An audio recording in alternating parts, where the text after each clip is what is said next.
Okay.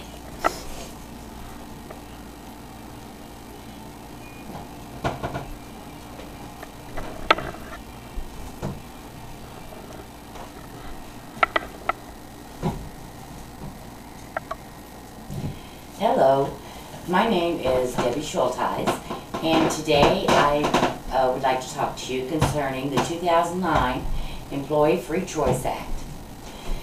Should the 2009 Employee Free Choice Act be passed? The economic system in this country is broken. How can this be fixed? One of the ways is for the American worker to be given the power to enable them to maintain and improve their way of life, and in turn, this will help with fixing the broken economy in our country. This would be good for all citizens and improve the economy of our country. One very important way to enable American workers to be given that power is by the passage of H.R. 1409, which is the 2009 Employee Free Choice Act, also known as EFCA. What this act entails is it would give workers all over America a way to establish an effective way to enable employees to join labor unions for representation and for the union to provide for mandatory injunctions for unfair labor practices during organizing efforts and for other purposes. This is how it is divided now under the current labor laws. Workers can select union representation either through a secret ballot election or through sign-up cards. The National Labor Relations Board will only certify a union as a representative by secret ballot election now.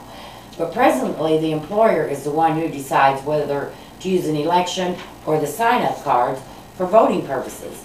But then the employer can refuse to bargain with the union if the sign-up card process is used until after a secret ballot has been held. If the Employee Federal Choice Act is enacted, it would require the National Labor Relations Board to go ahead and be able to certify a union for employee representation without having a secret ballot election if the majority of workers signed on the cards for union representation. And in cases where at least 30% of the employees wanted an election through a secret ballot, the voting would be held through a secret ballot. The proposed act would also create stricter penalties and fines for employers who violate these rules. And also with this act, new mediation and arbitration procedures would be established for the disputes. Also, the EFCA contains a process to ensure that workers who want union representation can actually obtain a contract. And it would also force the employer to pay damages of up to 3 times the back pay for unlawfully foreign workers who are trying to form a union, and could impose fines of up to even $20,000 for each occurrence of a violation of a worker's rights during the organizing and bargaining efforts if the National Labor Relations Board or court agrees that the employee's rights were violated because they were trying to form a union in the workplace. Under current laws, there are no fines for this type of violations by employers. A study by John Paul Ferguson and Thomas Cochan at the MIT Sloan School of Management found that under the current laws, only 56% of unions that win to become employee representatives are ever able to actually negotiate a contract for the workers. They use federal data to track the progress of more than 22,000 union drives between the years 1999 and 2005. They reported their findings in the Boston Globe Journal. They criticized the current system by asking, how can anyone who thinks elections are a bulwark of democracy support a system in which a third of those interested in an election never even get to hold one? Why would anyone put faith in a process that offers them a 1 in 5 chance of success? Cochan and Ferguson have called for the passage of the EFCA. Also, under the current labor laws, a union must contract and be established within 1 year after the union has been voted in. And employers will delay the bargaining process for a year and then force the demoralized workers to vote again, often resulting in the union's decertification. The 2009 EFCA eliminates the incentive for employers to bargain in bad faith. It will reduce the delay, the frustration, and the animosity associated with the current company-dominated system. A report by the U.S. House Committee on Education and Labor states that the overall purpose of the ESCA is to allow workers to make their own decision about whether they want to bargain as a group for wages and benefits and fair working conditions without the fear of harassment or retribution from their employers, such as losing their jobs. Representative George Miller, who is a Democrat from California, is the chairman of the House Committee on Education and Labor. He stated, "The current process for forming unions is so badly broken and so skewed in favor of those who oppose unions that workers must literally risk their jobs in order to form a union." Although it's illegal, 1/4 of employers facing an organizing drive have been found to fire at least one worker who supports a union. In fact, employees who are active union supporters have a 1 in 5 chance of being fired for legal union activities. Sadly, many employers resort to spying, threats, intimidation, harassment, and other illegal activity in their campaigns to oppose unions. The penalty for illegal activity, including firing workers for engaging in protected activity, is so weak that it does little to deter the lawbreakers.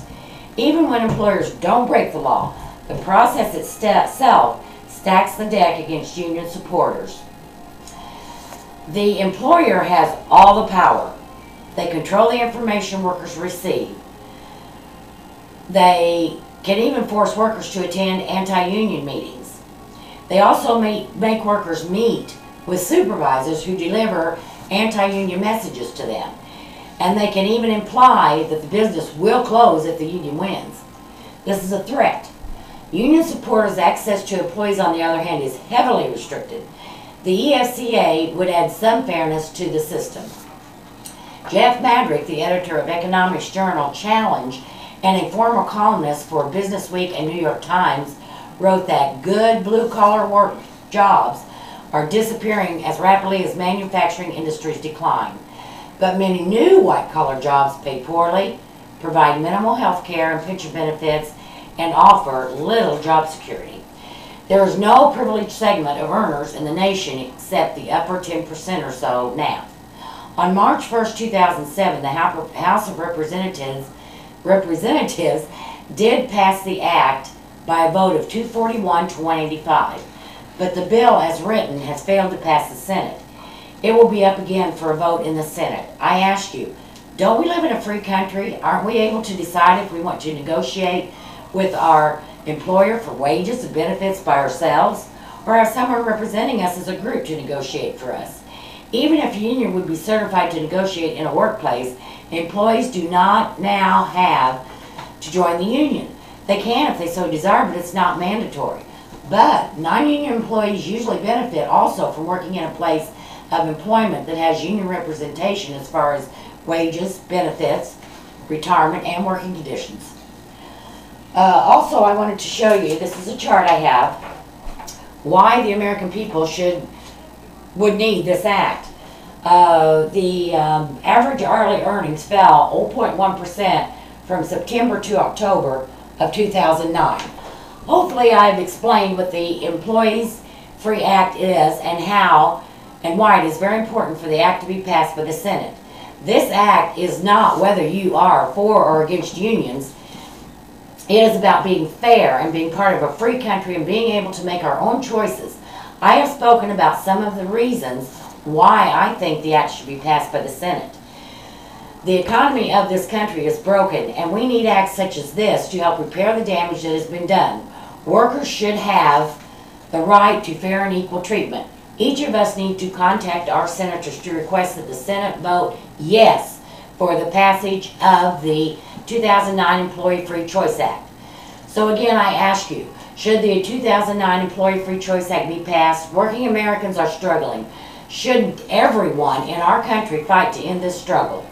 Don't all good Americans deserve the American way of life? The 2009 Employee Free Choice Act will help to rebuild our financial economy. I urge you, please contact your senator and demand passage of the Employee Free Choice Act. Thank you.